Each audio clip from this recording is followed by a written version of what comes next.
இயக்குனர் மாரி செல்வராஜ் இயக்கத்துல துருவிக்ரம் நடிப்புல பைசன் படம் வெளியாகி பெரும் வரவேற்பு பெற்று திரையரங்குகள்ல ஓடிக்கொண்டிருக்கு. பலருடைய பாராட்டுகளையும் வரவேற்பையுமே பெற்று இந்த படம் வெற்றிகரமாக திரையரங்குகள்ல ஹவுஸ்ஃபுல் காட்சிகளாக ஓடிக்கொண்டிருக்கு. இந்த நிலையில சூப்பர் ஸ்டார் ரஜினிகாந்த் படத்தை பார்த்துட்டு படத்துடைய இயக்குனர் மாரி செல்வராஜ் மற்றும் தயாரிப்பாளர் பா ரஞ்சித் ரெண்டு பேரையுமே பாராட்டியிருக்காராம். இது குறித்து தன்னுடைய பதிவுல இது பற்றி குறிப்பிட்டு பதிவு செய்துள்ள இயக்குனர் மாரி செல்வராஜ் அவர்கள், சூப்பர் மாரி சூப்பர் பைசன் பார்த்தேன். படத்திற்கு படம் உங்களுடைய உழைப்பு, உங்களுடைய ஆளுமை என்ன ஆச்சரியப்படுத்தது.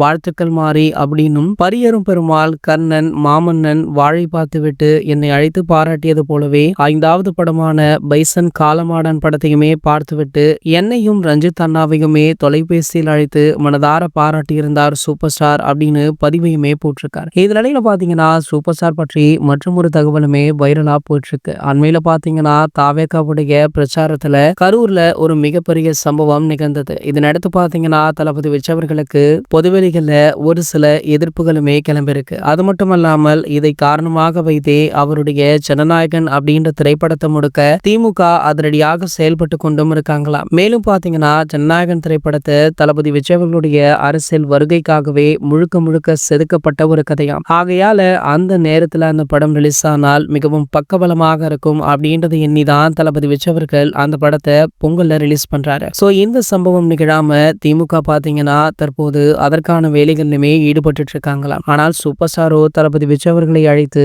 நிறைய ஆலோசனைகளை வழங்கியிருக்காரா. சோ அந்த தகவலுமே தற்போது சமூக வலைத்தளங்கள்ல வைரலுமே ஆகிட்டு இருக்கு. மேலும் இது போன்ற சினிமா செய்திகளை பற்றி நீங்க உடனே தெரிஞ்சுக்க நம்மளுடைய சேனலை மறக்காம சப்ஸ்கிரைப் பண்ணிக்கோங்க.